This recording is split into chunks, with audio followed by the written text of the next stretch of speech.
Tu sais, ce qui est hyper dur quand on travaille sur soi-même, c'est de se dire, je quitte le rôle de la victime pour devenir enfin actrice de ma vie et plus spectatrice de ma vie. Si ça te parle, bienvenue sur cette vidéo. Je m'appelle Yusra, je suis coach et aujourd'hui je t'explique pourquoi tu rencontres tout le temps les mêmes personnes toxiques et les mêmes situations toxiques. Il y a quelques années, j'avais entre 26 et 27 ans et je me sentais un peu au bout du rouleau. Sur le plan physique, ça n'allait pas. Je me sentais pas très bien dans mon corps. Sur le plan mental, j'avais l'impression d'être tout le temps très triste. Je me sentais un peu vide. Je sentais que je n'avais pas vraiment de sens dans ma vie. Je ne trouvais pas, en tout cas, de sens dans ma vie. Sur le plan amical, j'avais quelques amitiés un peu toxiques qui me prenaient énormément d'énergie. Et sur le plan amoureux, pareil.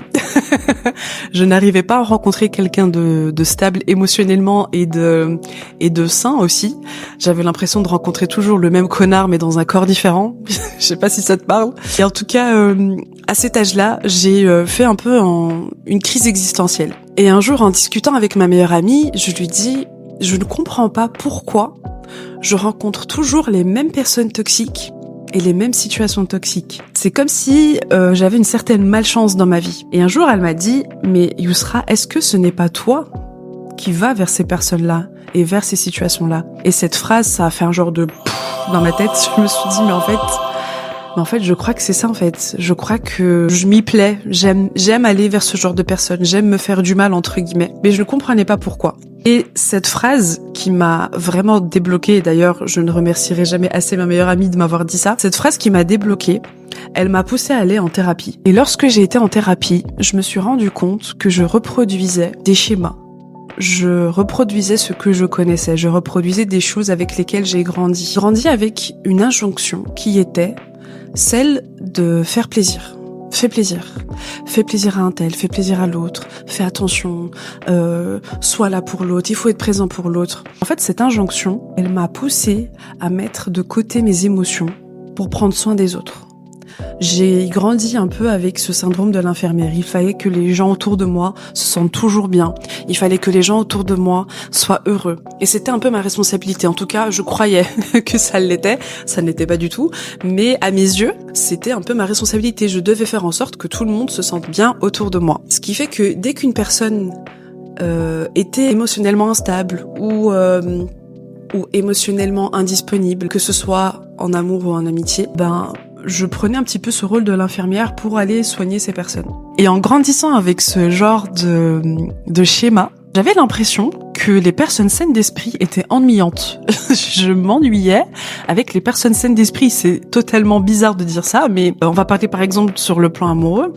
Je n'ai jamais vraiment eu de relation longue avec les hommes, mis à part mon mari actuel. Mais voilà, j'apprenais à connaître des hommes pour éventuellement me marier avec. Et lorsque ces personnes-là, lorsque ces hommes étaient stables émotionnellement, avaient un travail, avaient une bonne relation avec leurs parents, etc., ça m'ennuyait. Je me disais, mais en fait, non, je peux pas. Parce que si je me mets en couple avec cette personne ou si je me marie avec cette personne, ça va être l'ennui total, en fait. Plus le temps passait, plus j'approchais la trentaine et puis je me disais, en fait, là, Yusra, t'approches la trentaine, il va peut-être falloir se poser les bonnes questions et accueillir peut-être dans ta vie quelqu'un de stable pour fonder ta famille parce que là, t'es entouré de cassos, en fait. Et à force d'avoir ce genre de pensée-là, je suis tombée sur mon premier pervers narcissique. Oui. C'est fou comment un pervers narcissique peut influencer ton avis, ta vision du monde, tes valeurs, elle influence tout, elle te fait douter de toi-même. Et moi, à cette période-là, je me suis perdue. Je me suis perdue parce que je vivais à travers ses yeux. Je voulais être parfaite à ses yeux. Je restais parce que j'étais hyper dépendante affective. En fait, dès que quelqu'un me donnait un petit peu d'attention, moi, ça me nourrissait. Tu te rends pas compte nécessairement de ce que tu vis. C'est une fois que t'as quitté cette personne, que tu analyses la situation, tu te dis, mais en fait, j'ai été bête d'y rester, je ne comprends pas. Et en fait, la raison pour laquelle je suis restée, c'est parce que je ne m'aimais pas. Je ne m'aimais pas, je n'avais pas d'amour propre, je n'arrivais pas à apprécier les moments solo. Je ne savais pas rester seule. J'avais besoin d'être tout le temps accompagnée par quelqu'un parce que j'avais du mal à rester avec moi-même, parce que je ne m'aimais pas. Et avec le temps, j'ai analysé toutes les choses qui se sont passées et je me suis dit, mais oh my god, comme quoi L'amour de soi, si tu ne l'as pas, tu peux tomber dans des situations mais incroyables. Finalement, avec le recul, je me dis que cette expérience, elle a quand même été bénéfique pour moi parce qu'elle m'a permis d'ouvrir les yeux. Si je n'avais pas eu cette expérience, je pense que j'aurais continué de vivre dans ce genre de schéma répétitif. Et là, je pense que cette expérience, elle m'a vraiment ouvert les yeux. Je me suis dit, mais en fait, je dois sortir de ce schéma-là. Ça me fatigue, ça me prend tellement d'énergie émotionnellement et je comprends pas pourquoi. Tout le monde arrive à trouver quelqu'un de sain. Mes copines se marient, elles ont des enfants, elles arrivent à fonder leur famille. Mais pourquoi moi, je n'y arrive pas en fait? Et cette expérience, vraiment, elle a été bénéfique parce que juste après ça, j'ai été en thérapie et j'ai découvert qu'en plus de ça, je n'avais pas uniquement ce schéma répétitif avec les hommes en général, mais aussi en amitié. J'avais des copines qui étaient un peu des vampires et qui me prenaient toute mon énergie. C'était des copines pour qui j'étais là, pour qui je pouvais me déplacer même à 1h du matin. C'était des copines qui me demandaient beaucoup et moi je ne recevais rien en retour. Et c'était des copines qui attendaient de moi que je sois un peu la responsable de leur bonheur. Il fallait que je les fasse rire tout le temps. Il fallait que dès qu'elles se sentent mal, que je sois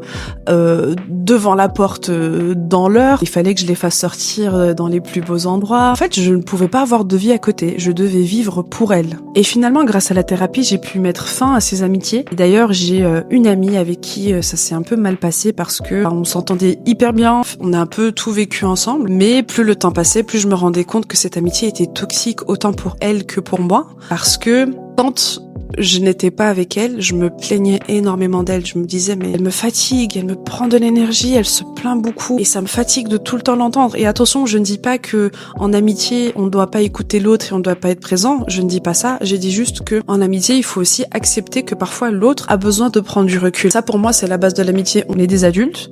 Il faut accepter que chaque adulte est différent et que chaque adulte a une amitié, a une vision de l'amitié qui est différente.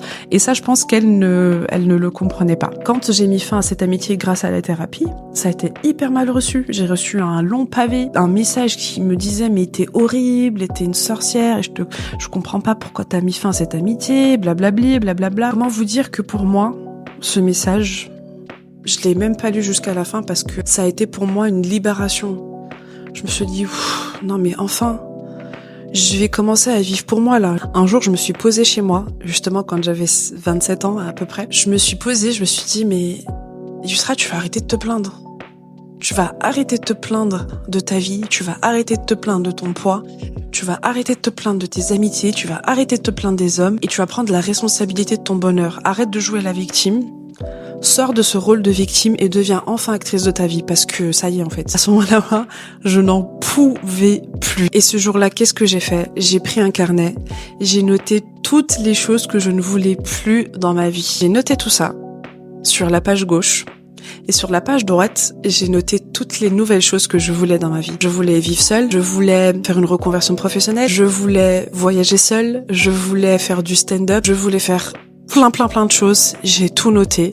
Ça m'a pris plus qu'une page finalement. J'ai fait un vision board de ma nouvelle vie. J'ai imprimé des photos qui me parlaient, qui me faisaient vibrer. J'en ai fait un joli vision board. J'ai dit ça, à partir d'aujourd'hui, c'est ma nouvelle vie. Et comment vous dire les filles que ma vie a totalement changé ce jour-là. Tout a changé. Mon énergie a changé. Mon humeur a changé. Mes amitiés ont changé. 2 ans après, je me suis mariée avec mon mari actuel. J'ai voyagé seule. Je suis partie à Tenerife pendant 1 semaine. Ça m'a trop fait du bien. J'ai eu une petite carrière de stand-up pendant 2 ans. Une période que j'ai adorée dans ma vie. Tout a changé. Et en fait, tant que tu ne comprends pas ça, tant que tu ne comprends pas que tu dois sortir de ce rôle de victime et devenir enfin actrice de ta vie et prendre en main ta vie, parce que tu es la seule responsable de ta vie, tu continueras à rencontrer les mêmes personnes toxiques et les mêmes situations toxiques. Tu sais, c'est beaucoup plus facile de rester dans sa zone de confort, de se plaindre de sa vie, de se dire « Oh là là, c'est tellement triste, il m'arrive tout le temps les mêmes choses et je rencontre tout le temps les mêmes personnes et ça me fatigue et blablabli et blablabla. » C'est facile de faire ça. Par contre, ça demande énormément d'énergie de sortir de sa zone de confort. Ça demande énormément d'énergie de prendre sa vie en main. Va à la recherche de personnes qui te font vibrer. Va à la recherche de personnes qui t'inspirent. Va à la recherche de personnes où tu te dis « Putain, mais en fait, quand je vois cette meuf, j'ai envie d'être comme elle. » C'est ce genre de personnes qui vont te nourrir et qui vont t'aider, en fait, à devenir la meilleure version de toi-même. Voilà, c'est la fin de cette vidéo. J'espère qu'elle t'a plu, j'espère qu'elle t'a fait du bien. Et je vais te donner un petit exercice. Aujourd'hui, tu vas te poser la question, quelle est la petite action que je peux mettre en place qui va m'aider à sortir de mes schémas répétitifs? Ça peut être par exemple dire non à une personne avec qui tu as du mal à poser tes limites. Vraiment, prends le temps de réfléchir à ça et pose-toi la question, quelle est la petite action, le petit 1% que je peux mettre en place aujourd'hui? Moi, je te dis à dans 2 semaines pour une nouvelle vidéo. Bisous!